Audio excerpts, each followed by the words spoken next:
What is going on, guys? Out here with not a brand new camera. I actually borrowed this from my friend because he got a hold of it, and I wanted to really try it out today. Just taking some pictures since it's sunset right now and bugs are in my eyes and all that good stuff. Anyway, yeah, I'm just out here trying to get some good shots of the pond right here. I just want to try this thing out because I've heard so much about it.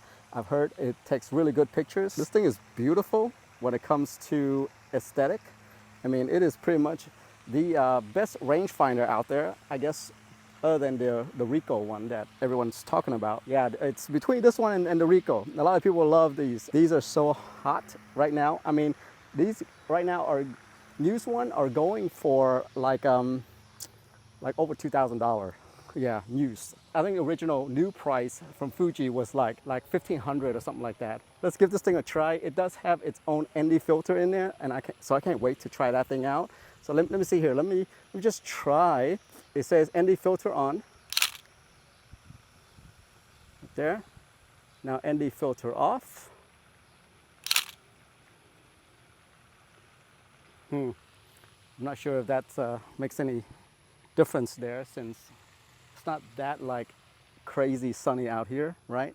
So on the side right here, they have this autofocus system that if you flip it, this is manual focus for M, and then quickly you can flop it over to C, that is continuous autofocus, so it just keeps focusing. I can feel it in the camera that it's focusing every time I move the camera.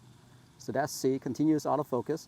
And then just flip this over. It's for pretty much only, the S stands for, I forgot what it stands for, but pretty much you press the shutter button halfway, that's when it starts focusing. So yeah, that's where I'm gonna leave it, because if I put it on continuous autofocus all the time, it's gonna drain the battery quite a bit, because it's just gonna keep focus hunting.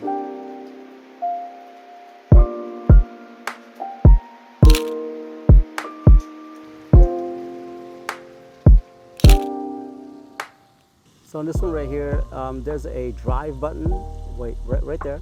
So if you press that, you can flip over to a bunch of different settings. So it can do, just single shots or multi-shot, that kind of stuff. You can do some burst shooting, that kind of stuff that you can move up and down. It's literally a little joystick. So yeah, in here I can do like high-speed burst, just low-speed burst. I'm not sure what that means. Oh, okay, 6 frames per second. And then this one is 11 frames per second over here. So that kind of stuff. Pretty cool stuff. Let's see here. Okay, you can do some bracketing. So if you want to do, HDR shots, bracketing is probably a good one to go with. Once you would switch over to movie, the little signal actually comes on. Look at this. The audio signal actually comes on right there. So let's see if we can do some movie shoots.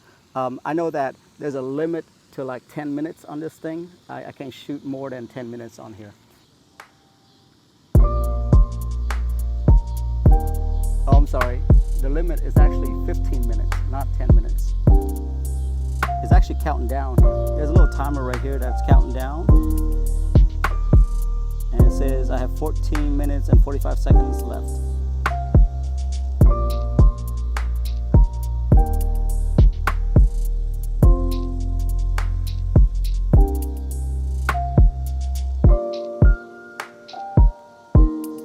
Obviously though, if you get this camera, you're not going to be doing a lot of videography in it. This is pretty much a photo camera. You get it because Fuji has such good color that people are getting these cameras just for that. Just like some people prefer Canon color profile. So it does have the flip the screen like any Sony 6000, 6100, that kind of stuff. It doesn't go all the way up though. It's just that right there. Yeah, it's kind of helpful if you get really low shots. If you're one of those that get all the way to the ground to get the shot, a little bit helpful there. So on the side right here, you got yourself USB-C along with mini HDMI, and that is a mic port, by the way. Now, I'm not sure if I mentioned before, but there is an ND filter built into this thing. This is actually one of the main feature of this camera. Now, you press the button, it's gonna say ND filter on. Now you press it again, it just turns the ND filter off. Now obviously this is a fixed lens camera, so there are no zooming whatsoever. You can't change the lens out or anything like that. So that's one thing that did surprise me about this, is that the price of this camera right here compared to some of the other one where you can change out the lens. I don't know, it's kind of interesting to me, but a lot of people do like it. Now here's the thing, there is a little dial right here, and also a little dial right here. You see this? So if I were to adjust this, that is the adjusting the aperture right there. It's an interesting way of adjusting the aperture, but if you've ever used like high-end Sony lens or anything like that, they do have that on there. All right guys, so last but not least, this camera right here, the one special thing about it is actually the electronic viewfinder that you see on here. I'm very impressed with the electronic viewfinder in here. I think it's fantastic that they have something like this.